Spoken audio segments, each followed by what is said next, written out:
Calon Presiden nomor urut 1 dan calon Presiden nomor urut 2 Anies Baswedan dan Prabowo Subianto terekam kamera saling berpelukan di akhir sesi debat.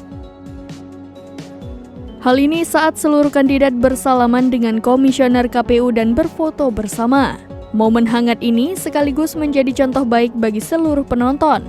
Anies awalnya bersalaman dengan Prabowo Subianto sampai akhirnya keduanya saling berpelukan.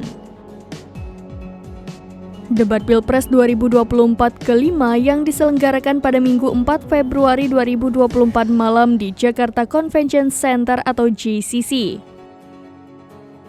Debat terakhir ini akan menjadi ajang para capres Republik Indonesia 2024 Anies Baswedan, Prabowo Subianto, dan Ganjar Pranowo beradu argumentasi terakhir kali di depan publik sebelum hari pencoblosan pada 14 Februari 2024.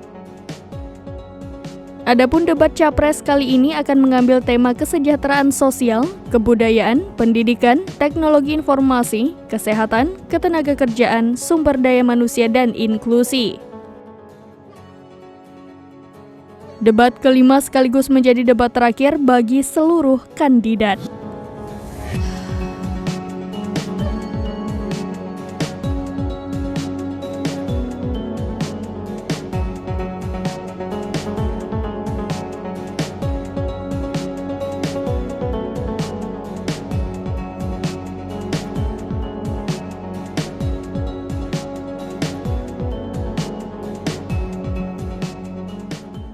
Download Tribun X sekarang, menghadirkan lokal menjadi Indonesia.